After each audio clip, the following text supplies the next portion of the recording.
পর্ব শুরুতেই একটা এক্সাম্পল, একটা দৃশ্য বলা যায়, কিংবা একটা পরিস্থিতি, একটা ইনসিডেন্ট, ঘটনা, যেভাবেই আপনারা ব্যাখ্যা করুন, আমি ব্যাখ্যা করি আপনাদের সামনে। আপনাদের বলে আমরা শুরু করব আজকের পর্ব। মেট্রোতে আমরা যাতায়াত করি। মেট্রোতে আমি যখন কর্মস্থল থেকে আমার বাড়িতে যাই, মাঝে মাঝে আমরা মেট্রোতে যাতায়াত করি। মেট্রোতে বিভিন্ন রকম মানুষজন একসঙ্গে বসলে অনেক রকম কথাবার্তা হয়। তো বেশ কিছুদিন আগেকার ঘটনা, সপ্তাহখানেক আগেকার ঘটনা, আমরা যখন অফিস করে অর্থাৎ বাড়ি যাচ্ছি, মেট্রো একটা বড় গ্রুপ, তার মধ্যে মহিলা আছেন, তার মধ্যে পুরুষ আছেন, মোটামুটি মিডল এজেড কিংবা একটু বয়স্ক মানুষজন। তারা বলছেন যে এই রাজ্য সরকার অর্থাৎ তৃণমূল কংগ্রেস এত দুর্নীতি করেছে, 26-এ মনে হয় না আসতে পারবে। আবার কিছুজন মানুষ বলছেন খুব টাফ। আবার কিছুজন মানুষ বলছেন না না, মহিলা ভোট একটা বড় অ্যাসেট, তো লক্ষ্মীর ভাণ্ডার আছে না, ঠিক লক্ষ্মীর ভাণ্ডার ভোটের আগে বেড়ে যাবে, আবার সব কিছু ভুলে গিয়ে লক্ষ্মীর ভাণ্ডার দেখে তৃণমূলকে ভোট দেবে। আর এক শ্রেণীর মানুষজন বলছেন না, এবার হিন্দুত্ব আর হিন্দুত্ব, যেটা বিরোধী দল অর্থাৎ বিজেপির মেন ন্যারেটিভ, এবার একদম ইনজেক্ট করে দিয়েছে বলা যায় হিন্দুত্ব নিয়ে। বিরোধী দল নেতা আমি গর্বিত হিন্দু টি শার্ট পরে ঘুরছেন বিধানসভার বাইরে, আপনারা জানেন। তো এই যে বিভিন্ন রকম কথোপকথন অর্থাৎ কনভারসেশন, বিভিন্ন রকম মানুষের ভাবনা চিন্তাটা দেখুন, এক শ্রেণীর মানুষ একরকম বলছেন, অন্য শ্রেণীর মানুষ অন্যরকম বলছেন, কিন্তু বটম লাইন হলো একটা, ইয়া বুঝলাম, তাতে এই তৃণমূলকে কিন্তু আর পাওয়া যাবে না। অর্থাৎ এই দুর্নীতিগ্রস্ত তৃণমূল কংগ্রেসকে মানুষজন বলছেন আর কিন্তু পাওয়া যাবে না, এই চান্স কিন্তু পাওয়া যাবে না।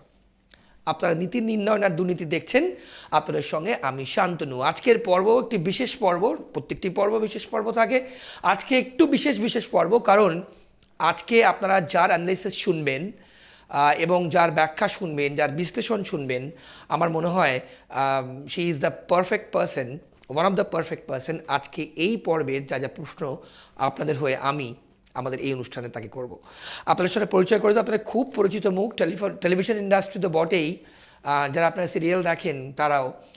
সর্বরী মুখার্জি আমার পাশে বসে আছেন, বিজেপির মুখপাত্র এবং অভিনেত্রী বলা যায়, যদিও বেশ কিছুদিন আমরা সর্বদীকে স্ক্রিনে দেখতে পাচ্ছি না, সে বিষয়ে আমরা পরে কথা বলবো। সর্বদী, আপনাকে স্বাগত প্রথমেই ট্রাইব3 বাংলা স্টুডিও এবং নীতি নির্ণয় না দুর্নীতি। আমি যা দিয়ে শুরু করলাম, আমার স্টুডিওর বাইরে আপনার সাথে কথা হচ্ছিল, এই যে বিভিন্ন মানুষের বিশ্লেষণ, থিঙ্কিং, তারা যে ডিসকাস করছে, ভোট এগিয়ে আসছে, ইতিমধ্যেই উপনির্বাচনের দিনক্ষণ ঘোষণা হয়েছে কালীগঞ্জে, আপনি জানেন, কি বলবেন? এই তৃণমূলকে কি আর পাবেন আপনারা? না, মানে বিষয়টা হচ্ছে যে এই তৃণমূল অর্থাৎ এহেন দুর্নীতিগ্রস্ত তৃণমূল, যারা শিক্ষা বলুন, স্বাস্থ্য বলুন, সমস্ত, আপনি যে সেক্টরে যাবেন, আপনি শুরুই করলেন যে আপনাকে আর স্ক্রিনে দেখতে পাচ্ছি না কেন। অতএব গোটা ফিল্ম ইন্ডাস্ট্রিটা দুই বিশ্বাস ব্রাদার্স, তাদের হাতে একদম, তাদের মুঠোর মধ্যে রয়েছে গোটা ফিল্ম ইন্ডাস্ট্রিটা। তাই যারা আমরা প্রতিবাদে আছি, যারা আমরা প্রতিরোধে আছি, যারা আমরা এই দুর্নীতির বিরুদ্ধে কথা বলছি, তারা যে যতই ভালো মাপের শিল্পী হোক, তাদের আপনারা দেখতে পাবেন না আর স্ক্রিনে। দ্বিতীয় কথা হচ্ছে, দেখুন, একটা রাজ্য দাঁড়িয়ে থাকে যে দুটো তিনটে বিষয়ের উপর, তার মধ্যে প্রথম হচ্ছে শিক্ষা, তারপরে স্বাস্থ্য, দুটোই রাস্তায় দাঁড়িয়ে রয়েছে। কি সুন্দর, কি সুন্দর! আমরা দেখলাম যে ডাক্তারদের আন্দোলন, আমরা দেখলাম একটি ডাক্তার, প্রতিভাময়ী ডাক্তার, যাকে নৃশংসভাবে গ্যাং রেপড এবং খুন, তার থেকেও বড় কথা, বারবার সে সময় আমরা প্রশ্ন করেছিলাম যে কেন খুন, অর্থাৎ what is the motive of the murder. সেই বিষয়টা নিয়ে তুলকালাম হয়ে গেছিল গোটা পশ্চিমবঙ্গ জুড়ে। আমরা দেখেছি এই রাজ্য সরকার কি সুন্দরভাবে সেটাকে ধামাচাপা দেবার বা সন্দীপ বসুদের মতন মানুষদেরকে লুকিয়ে রাখবার কি দারুণ খেলা। এখন আমরা দেখছি যে এই চাকরি হারা, যোগ্য অযোগ্য, অথচ খেয়াল করে দেখুন, আমাদের প্রাক্তন জাস্টিস অভিজিৎ গাঙ্গুলি কিন্তু খুব সুন্দরভাবে নির্ণয় করে দিয়েছিলেন যে 6000 মানে 5700 সামথিং একটা সংখ্যা, যাদেরকে উনি অযোগ্য, যারা সাদা খাতা জমা দেওয়া, যারা ওই দারুণভাবে পয়সাপাতি দিয়ে নাম্বার বাড়িয়ে দেওয়া, এই যে সংখ্যাটা তিনি কিন্তু নির্ণয় করে দিয়েছিলেন, এবং সেটাতে যদি দাঁড়িয়ে থেকে সেইটাই এসএসসি সেটাকে নিয়ে কথা বলা বা রাজ্য সরকার তাতে বাধ্য করতেন, তাহলে কিন্তু এই 20,000 মানুষের চাকরি চলে যেত না। 20,000 মেধাবী মানুষ, মানে আমি বলছি আপনাকে, যাদের উপরে লাঠি চললো, যাদের উপরে মাননীয় মুখ্যমন্ত্রী 14 তলা থেকে নির্দেশ দিলেন মারো পেটাও, এবং লাঠি চললো কাদের উপর? গোল্ড মেডেলিস্টদের উপর। লাঠি চললো কাদের উপর? যারা কেউ মানে ম্যাথমেটিক্সে এমএসসি, কেউ পিএইচডি ফিজিক্সে পিএইচডি করা, কেউ কেমিস্ট্রিতে পিএইচডি করা, তাদের উপরে লাঠি, তাদেরকে রক্তাক্ত করা হলো এবং মানুষ তাকিয়ে দেখলো। অতএব দেখুন, এবং তার আগে পুলিশ মারবার আগে কে মারলো? পুলিশ মারবার আগে নয়নের মণি সব্যসাচী দত্ত, তিনি তার গুন্ডা বাহিনী নিয়ে চলে গেছিলেন এবং জুতো দিয়ে মেরেছিলেন শিক্ষকদের। বুঝতে হবে, আপনি যে বলছেন যে এই তৃণমূলকে আর দেখতে পাওয়া যাবে না, এই তৃণমূল আর না, একদম না। তার কারণ যে তৃণমূলকে বাংলার মানুষ প্রতিদিন দেখছে, দেখুন শিক্ষা এবং স্বাস্থ্য দুটো কিন্তু খুব সেন্সিটিভ দুটো সেক্টর, যেখানে মানুষ প্রতিদিন তাদের জীবনযাপনের একটা অংশ। আপনি স্বাস্থ্য বলুন, প্রতিদিনের একটা যাতায়াত। আপনি জানেন, নিশ্চয়ই জানেন, আপনাদের কাছে খবর আছে, পিজি হাসপাতালে আপনাকে বেড পেতে গেলে মোটামুটি 25 থেকে 30,000 টাকা আপনাকে ঘুষ দিতে হবে, তবে আপনি একটা বেড পাবেন। এবং এই বেড দেবার জন্য যে দালাল চক্র পিজি হাসপাতালে রয়েছে, যে দালাল চক্র, এদেরকে নির্ণয় করছে কারা? এদেরকে কারা এদের মাথায় রয়েছে? কিভাবে হচ্ছে এগুলো জানেন না মাননীয় মুখ্যমন্ত্রী, আপনি কিছুই জানেন না। বেশ বেশ, সর্বদি আপনি খুব স্ট্রং আনসার দিলেন। আমার আপনাকে দুটো প্রশ্ন জিজ্ঞেস করার। আপনারা, সত্যি কথা, মানুষদের মনে কিন্তু ইতিমধ্যেই প্রশ্ন জাগছে, এবং বাংলার পলিটিক্স কিন্তু, বাংলার মানুষজন কিন্তু যথেষ্ট রাজনীতি বোঝে এবং তারা ডিসিশন নেয়। কিন্তু আমার প্রশ্ন, বিং আ ওমেন, আপনি মহিলা হয়ে এই যে হিন্দুত্ব, আমরা জানি পাহেলগাঁওতে যা হয়েছে, তারপর অপারেশন সিন্দুর হয়েছে, সেখানে দাঁড়িয়ে কীভাবে ব্যাখ্যা করবেন আপনি? আমি যদি আপনাকে জিজ্ঞেস করি, it is not about BJP has done, central গভর্নমেন্টে তারা আছে বলে, কিন্তু এই অপারেশন সিন্দুর নিয়ে আপনার কি মনে হয় যে কোনো একটা জায়গায় হিন্দুত্ব, মহিলা হিন্দু ভোট সিং করবে? দেখুন, বিজেপি ভোটের রাজনীতি করে না। আপনি ভোটের রাজনীতিতে এই বিষয়টাকে আনবেন না।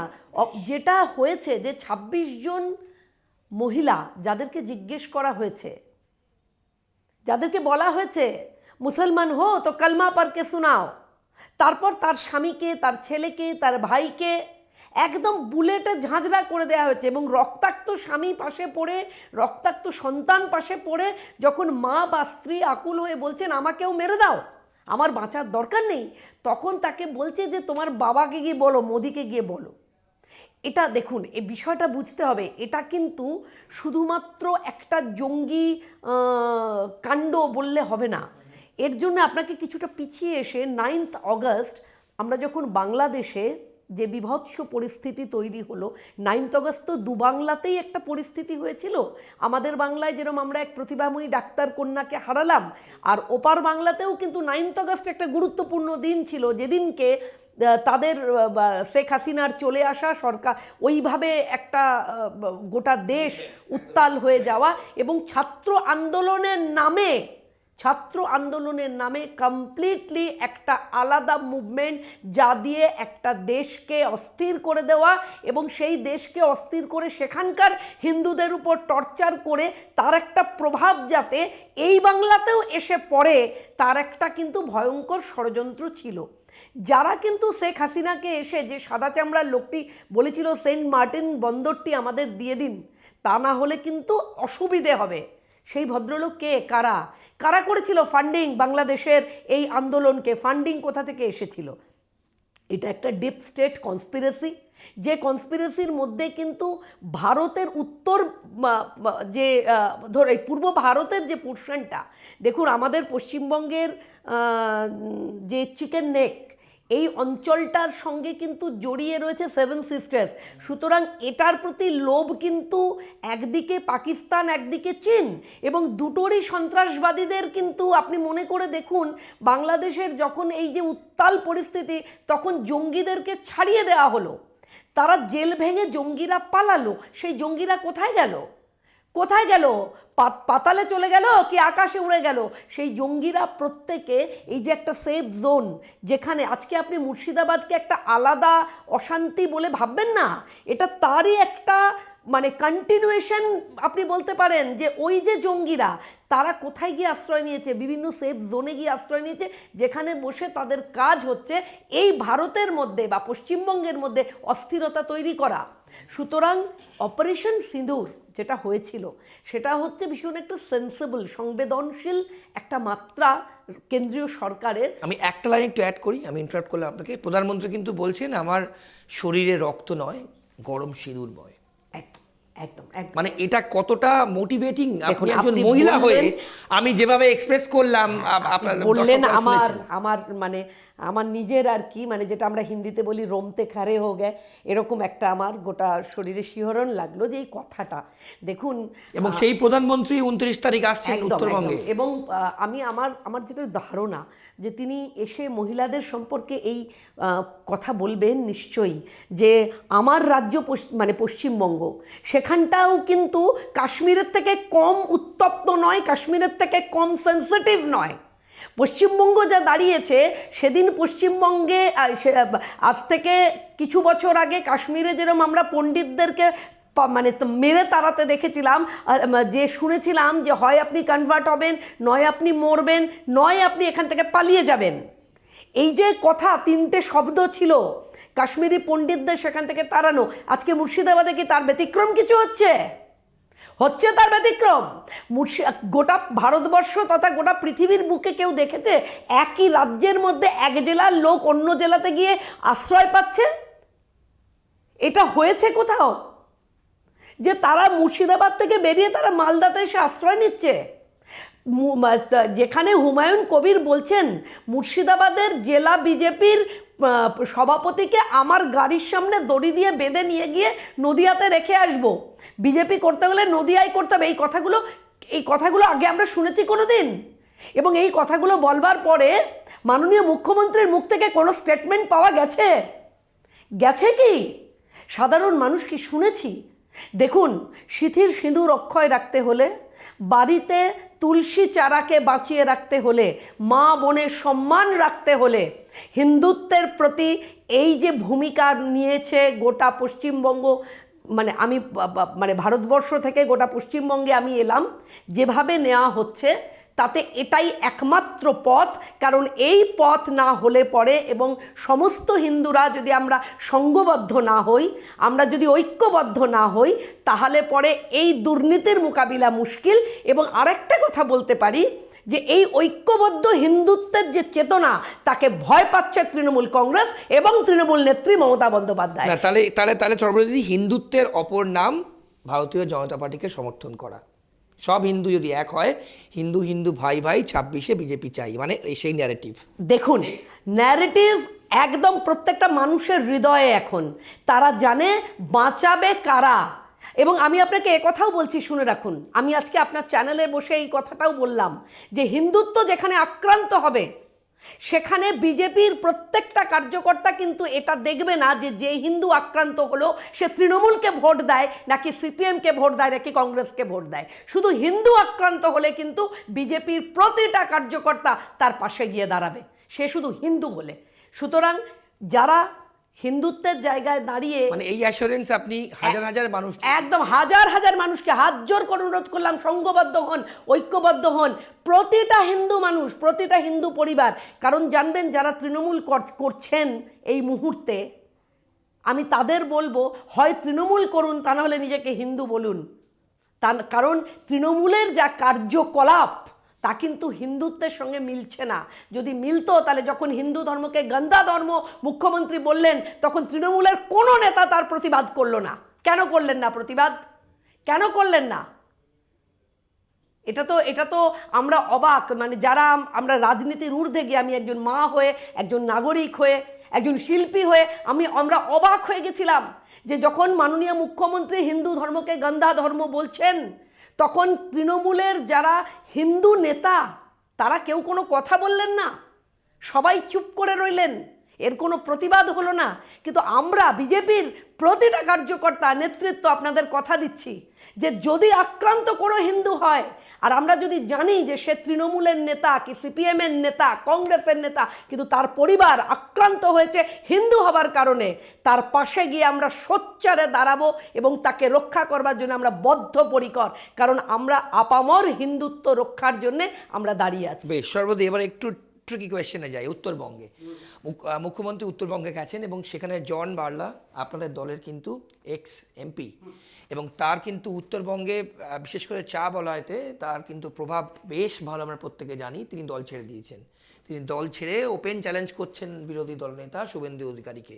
তারপর উত্তরবঙ্গে প্রধানমন্ত্রী আসছেন সভা করতে, কাউন্টার।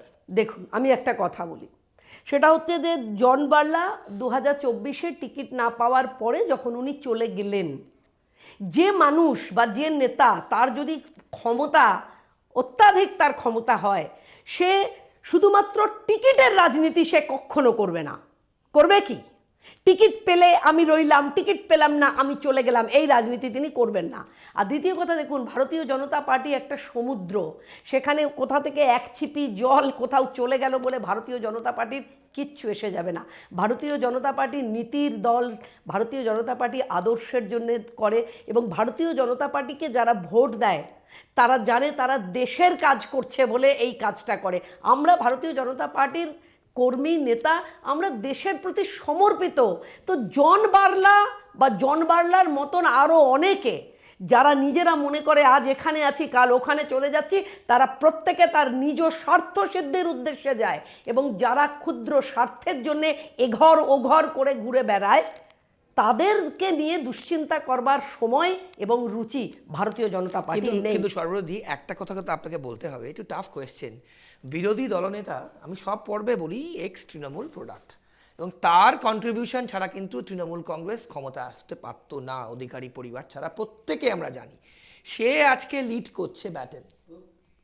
তিনি আমাদের বিরোধী দলনেতা, এবং তিনি দলে আসার পর থেকে তার ভূমিকা, তার কাজ, তার প্রতিটা মুভমেন্ট খেয়াল করবেন, প্রতিটা মুভমেন্ট খেয়াল করবেন। এবং তিনি বারবার যে কথাটা বলেন যে আমি রিটায়ার করব ভারতীয় জনতা পার্টির হয়ে, তার মানে আমার কথা হচ্ছে যে আপনার কাজ বলে দেবে, আপনার ধরন বলে দেবে, আপনার চলন বলে দেবে যে আপনি কি করতে চাইছেন, আপনার উদ্দেশ্য কি, রাজনীতিতে আপনার উদ্দেশ্য কি। দেখুন, শুভেন্দু অধিকারী তৃণমূলে ছিলেন, কিন্তু শুভেন্দু অধিকারী সব ছেড়ে ভারতীয় জনতা পার্টিতে এসেছিলেন, সব ছেড়ে এসেছিলেন। ওনার যা যা দায়িত্ব, ওনার যা যা পদ, সব না এসেছেন তো চার্টার্ড ফ্লাইট করে দিল্লিতে গিয়ে না, মুশকিল আছে। তাদের সঙ্গে শুভেন্দু অধিকারীকে মেলালে চলবে না, নিশ্চয়ই তাদের সঙ্গে শুভেন্দু অধিকারীকে মেলালে চলবে না।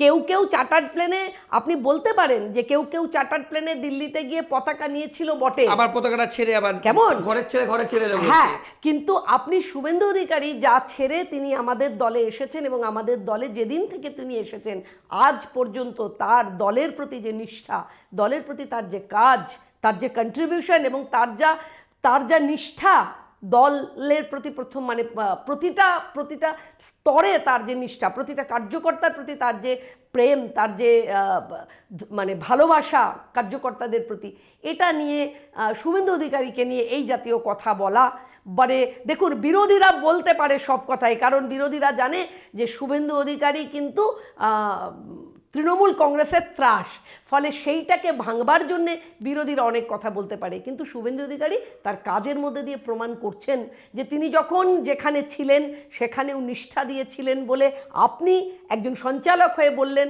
যে এই তৃণমূল হতো না শুভেন্দু অধিকারী না থাকলে। তেমন উনি যেদিন থেকে উনি বিজেপিতে এসছেন, তিনি বিজেপির জন্য যা কাজ করছেন, সেই কারণে ভারতীয় জনতা পার্টিও তাকে বিরোধী দলনেতার জায়গায় তিনি বসেছেন, এবং সেই দায়িত্ব তিনি পালন করছেন। তিনি আমাদের নেতা। আমার বিশ্বাস আগামী 2026-এর এক মহাযুদ্ধ, ধর্মযুদ্ধ, এই যুদ্ধে তিনিও একজন পৌরোহিত্য করবার মতন নেতা, যাদের পৌরোহিত্যে আমরা ভারতীয় জনতা পার্টি 2026-এ সরকার গড়ব। বেশ, দুটো কোয়েশ্চেন এবার কিন্তু সর্বদি আপনার জন্য বেশ টাফ। প্রথম কোয়েশ্চেন করি, সংগঠন 2026-এ তৃণমূল যতই দুর্নীতি তাদের বিরুদ্ধে যাক, তাদের অভিযোগ থাকুক, সংগঠনের দিক থেকে কিন্তু বিজেপি এখনও অনেক পেছনে। বিশেষ করে 294টা সিটের মধ্যে যদি আমরা দেখি, গ্রামের ক্ষেত্রে, মহিলাদের ক্ষেত্রে, মহিলা ভোটের ক্ষেত্রে একটু আগে ডিসকাস করছিলাম, সংগঠনের দিক থেকে কিন্তু আপনারা একটা আমি ক্লারিফিকেশন নেব। 1, 2, ক্যান্ডিডেটস যখন প্রার্থী, তৃণমূলের লোকেরা এই স্টুডিওতে এসে এই অনুষ্ঠানে বলে গেছেন এবং অন্যান্য দলের লোকজন এসে বলে গেছেন 294টা সিটে বিজেপি ক্যান্ডিডেট দিতে পারবে না, যদি না তৃণমূল কংগ্রেসের যারা টিকিট পাবে না আবার বিজেপিতে যাবে, আবার 2021-এর একদম একবার রেপ্লিকা দেখতে পাবেন। বলুন। দেখুন, আপনি প্রথম প্রশ্ন করলেন সংগঠন। 2011 সালে তৃণমূল যখন ক্ষমতায় এসেছিল তখন তৃণমূলের সংগঠন নিয়ে কে প্রশ্ন করতো? কিন্তু একটা বিরোধী মুখ ছিল, সর্ববিরোধী না, বিরোধী মুখ আমাদেরও আছে, বিরোধী মুখ আমাদেরও আছে, কথা ওটা নয়। কথা হচ্ছে দল যখন ক্ষমতায় আসে তাকে ক্ষমতায় আনে মানুষ। দল যখন ক্ষমতায় আসে তখন ক্ষমতায় আনে শাসকের ব্যভিচার, শাসকের দুর্নীতি, পরিবর্তনের কথা বলে।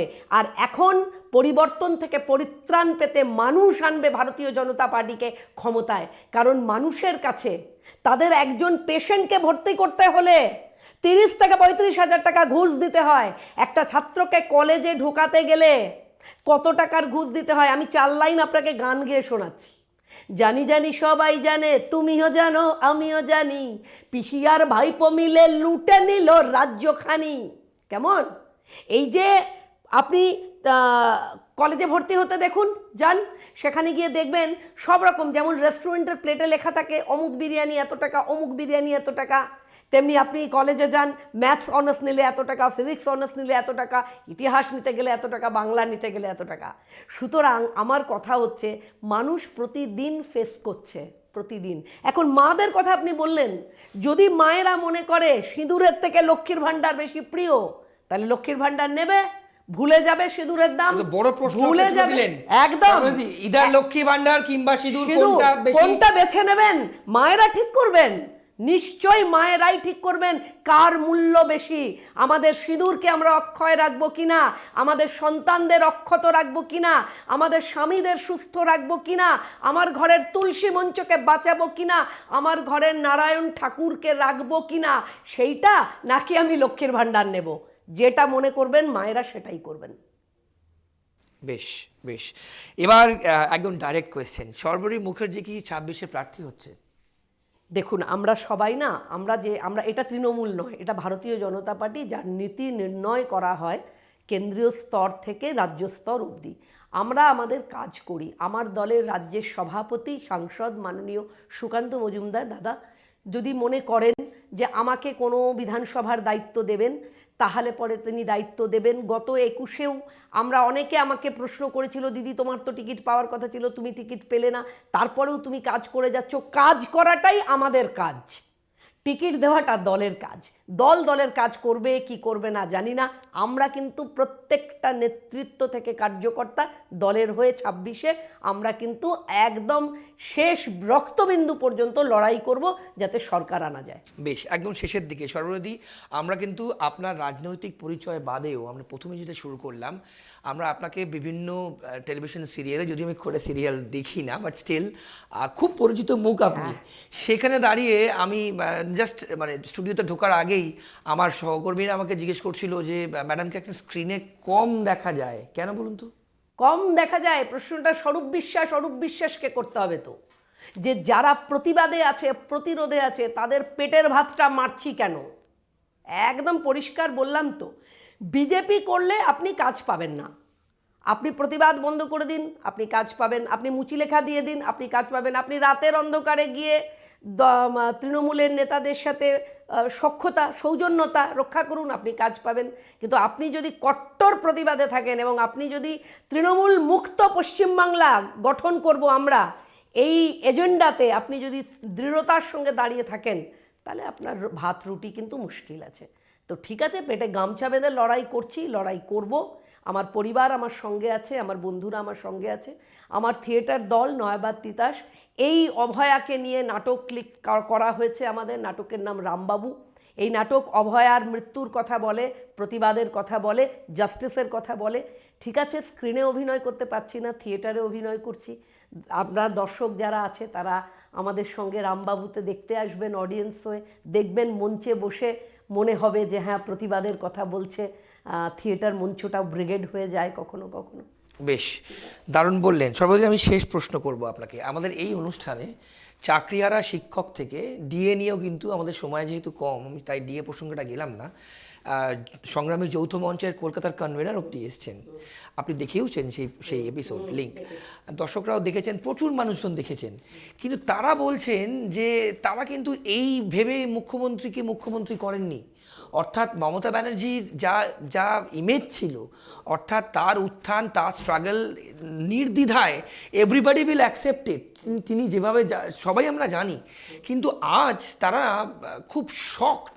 এবং তার থেকেও বড় কথা, এখানে যারা চাকরিহারা শিক্ষক, একজন মহিলা এসেছিলেন, তিনি চোখের জল ফেলে কাঁদছেন স্টুডিওতে, ওপেন বলছেন যে আমার বাচ্চাটা যখন আমি চাকরি পেয়েছিলাম ছোট ছিল, আজ বড় হয়ে গেছে, তার সামনে কিভাবে দাঁড়াবো যখন যোগ্য না অযোগ্য প্রমাণ দিতে হবে নিজে। একদম একদম একদম। অমিয়রঞ্জন ভূঁইয়া একজন শিক্ষক, আমার ভাতৃপ্রতিম, তিনি আমাকে বলছেন যে দিদি, বাবা মারা গেছিলেন ক্লাস 11-এ পড়ি তখন, কি কষ্ট করে মাস্টার ডিগ্রি করার পরে পিএইচডি করেছি, আমি একজন পিএইচডি হোল্ডার।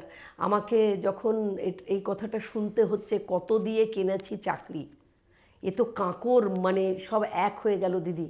হ্যাঁ, এই যে সম্মান, চাকরি তো চাকরি, পেটের ভাত, সম্মানটাও তো এখন দেখুন, এটা হীরক রাজ্য বানিয়ে দিয়েছেন মুখ্যমন্ত্রী মমতা বন্দ্যোপাধ্যায়।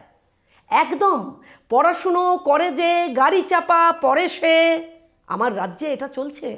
শিক্ষকদেরকে শুধু হাত জোর করে অনুরোধ করব, এই মুখ্যমন্ত্রী এবং তৃণমূল কংগ্রেসের কোনো রকম ইয়েতে পা দেবেন না। কিন্তু এরা কিন্তু নানা রকমভাবে আপনাদের আন্দোলনকে নষ্ট করে দেওয়ার চেষ্টা করবে, নানান রকম ছক করবে যাতে আন্দোলন নষ্ট হয়ে যায়। আপনারা কিন্তু জানবেন, আপনাদের সঙ্গে প্রতিটা পশ্চিমবঙ্গের প্রতিটা গ্রাম শহর প্রান্তিক অঞ্চলের প্রতিটা মানুষ আপনাদের সঙ্গে জড়িয়ে আছে। কারণ আমার আপনার বাড়ির বাচ্চাদেরকে যারা শিক্ষা দেন, যারা মানুষের মতন মানুষ গড়ে তোলেন, তারা হচ্ছেন শিক্ষক। এবং সেই সমস্ত রত্নগর্ভা শিক্ষকরা যখন রাস্তায় দাঁড়িয়ে তাদের উপরে লাঠি চলছে, অমানবিক, জুতো চলছে, এর থেকে অমানবিক আর হয় না। এবং এই অমানবিক যে কাজ তিনি করেছেন মাননীয় মুখ্যমন্ত্রী মমতা বন্দ্যোপাধ্যায়, আজকে তিনি সেদিনকে বললেন যে কেন লাঠি চালিয়েছি, নাকি তারা অবরুদ্ধ করে রেখেছিল। আমি মাননীয় মুখ্যমন্ত্রীকে আপনাদের এখান থেকে বলেছি, যখন হাইওয়ে অবরুদ্ধ করে আপনি আন্দোলন করেছিলেন, সেইটা দিদি আন্দোলন ছিল। আর মাত্র কয়েক ঘন্টা বিকাশ ভবনকে তারা ঘিরে রেখেছিল বলে তাদের উপর আপনি শিক্ষকদের উপর লাঠি চালালেন, জুতো চালালেন মাননীয়া। অথচ আপনি হাইওয়ে অবরুদ্ধ করে আপনি আন্দোলন করেছিলেন। সেইখান থেকে আপনি নাকি যদিও আপনার ওই অনশনের পিছনে যারা ক্যাডবেরি সাপ্লাই করত, যারা ফ্রুট জুস দিত, যারা বিরিয়ানি দিত, তাদের মুখ এখন পরিষ্কার হয়ে গেছে, তাই আমরা এগুলো জেনে গেছি। কিন্তু তথাপি আপনার আন্দোলন, সেটা যদি আন্দোলন থাকে, আজ আপনি কয়েক ঘন্টার আন্দোলনটা সহ্য করতে না পেরে লাঠি চালাবার নির্দেশ দিলেন দিদি, শিক্ষকদের উপর লাঠি চালল। সর্বদি এক লাইনে খুব সংক্ষেপে, রাজ্য সরকারি কর্মচারীরা ডিএর জন্য কিন্তু 25%, আপনি জানেন সুপ্রিম কোর্ট ইন্টারিম অর্ডার, তারা কিন্তু অনেক আশা নিয়ে ওয়েট করে আছেন এবং তারা বলছেন অপশন নেই, দিতেই হবে। খুব সংক্ষেপে আপনার প্রতিক্রিয়া। না, আমার মনে হয় প্রায় 10 লক্ষ কোটি টাকার একটা বিষয় যদি ডিএটা দিতে হয়, আমার মনে হয় গোটা রাজ্যটাই উঠে যাবে। ওই টাকা দিতে গেলে রাজ্যকে দেউলিয়া প্রতিপন্ন করতে হবে। সুতরাং এই যে বিষয়টা হয়েছে, এতে বোঝা যাবে যে এবার রাজ্যের যে পুরো মুখোশটা এই ডিএ দিতেই পুরো মুখোশটা খুলে যাবে। আমি যারা ডিএ পাবেন তাদের সঙ্গে আমি, এবং সবথেকে বড় কথা পুলিশ তুমি মারলে অত তোমার ডিএ বাড়বে তো, আমরা এটাও জিজ্ঞেস করলাম। বেশ অনেক ধন্যবাদ সর্বদি আপনার সময়ের জন্য। এবং আপনার খুব বিজি স্কেডিউল, আপনি আজকেই উত্তরবঙ্গে চলে যাচ্ছেন, তার মধ্যে আপনি সময় দিয়েছেন, দর্শকরা অনেক কিছু শুনলেন এবং আজকের এপিসোডে অনেক কিছু জানলেন। Thank you so much. আপনাদের প্রত্যেককে আজকের পর্ব দেখবার জন্য অনেক ধন্যবাদ। অনেক কিছু জানলেন এবং যে ডিসকাশনের কথা প্রথমে বলেছিলাম শেষে বলে নিই যে মানুষ কিন্তু, আপনারা কিন্তু ভাবছেন, কারণ বাংলার মানুষজন কিন্তু যথেষ্ট রাজনীতি বোঝে এবং তারাই কিন্তু অনেক কিছুই না বলা সত্ত্বেও অনেক কিছু করে দেখান। এখন সময় শেষ কথা বলবেন, আপনারাই শেষ কথা বলবেন এবং আমাদের এই অনুষ্ঠান চলতে থাকবে, আরও অনেক অতিথিরা আসবেন বিভিন্ন পর্বে এবং তাদের বিশ্লেষণ আপনারা শুনবেন।